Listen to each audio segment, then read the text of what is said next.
Meet Ali Banat, a friend of mine, a young Muslim born and raised in Sydney, Australia, who has lived quite a successful life. However, it was only recently that his life took a dramatic turn. This is Ali's story. Where are you at now with your life?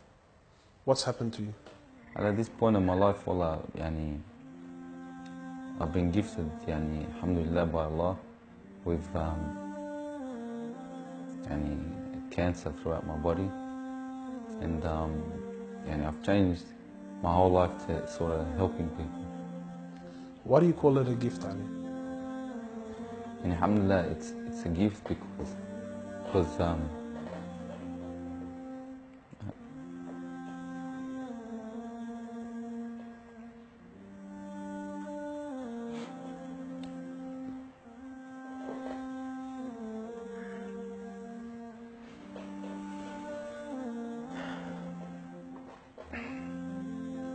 and it's a gift because Allah's given me a chance to change.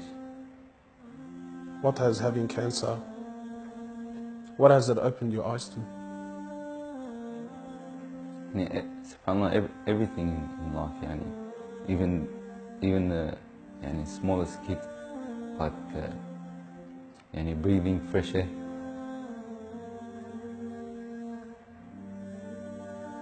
Do you feel like you used to take that for granted before?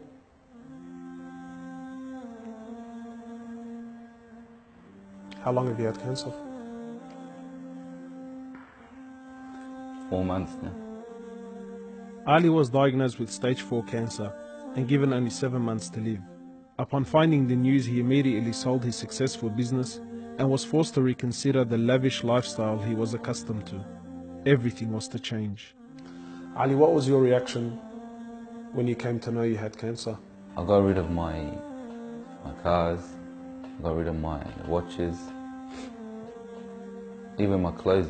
I took them with me overseas and I gave them to a lot of people up there. Alhamdulillah.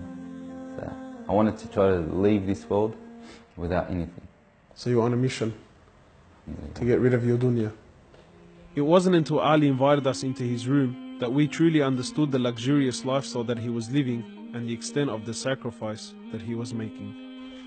What's all this, Ali? Talk to me, explain this. It's a bracelet,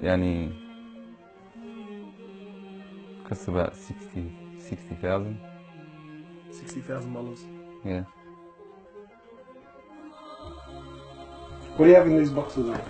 They're all my shoes, alhamdulillah. Louis Vuitton? All Louis Vuitton.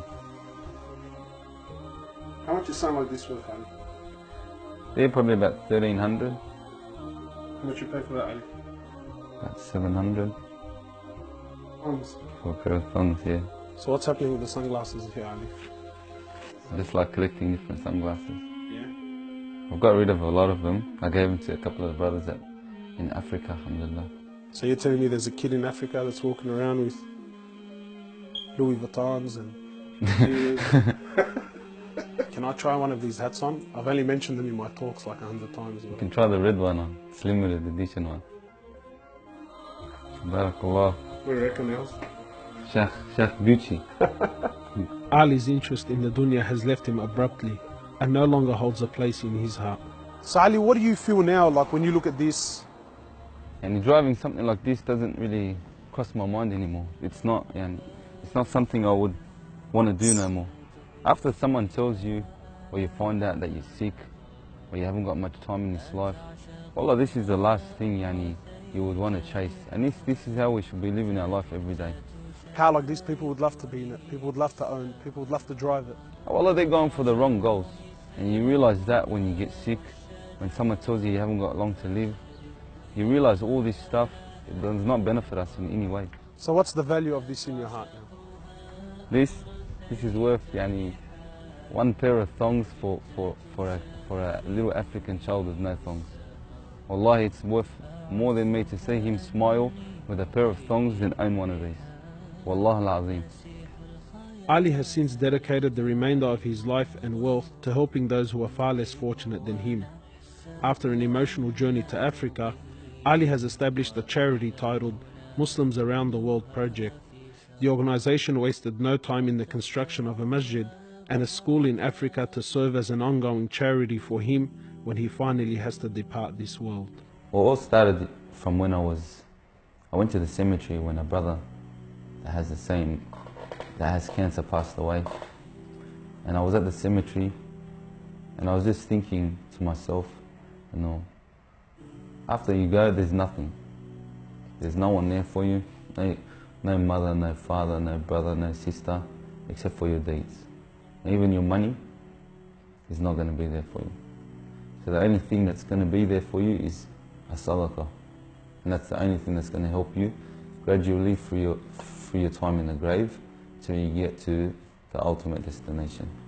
As the reality of death further sinks in, Ali spends most of his personal time in preparing himself for his final meeting with his Creator, Allah.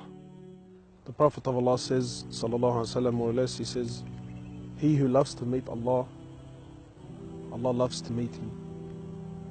And he who hates to meet Allah, Allah hates to meet him. Are you loving to meet Allah? Because of this cancer, I've been advised by one of the brothers to take a special drug to help me with pain and stuff. And subhanAllah, it's very strong. I took a bit too much and I came into a whole different world within not knowing where I was, and it was very hard for me. And subhanAllah, I actually seen things I've never seen before. And my family were there all standing around me, and I was pointing up and I was saying, Ya Allah, take me. And it was that beautiful what I was seeing, I just wanted to go. And the next day, subhanAllah, I woke up and I was upset that Allah didn't take me.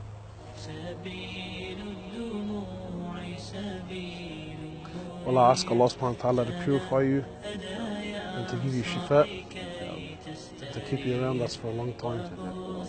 Allah, may Allah subhanahu wa ta'ala reward you.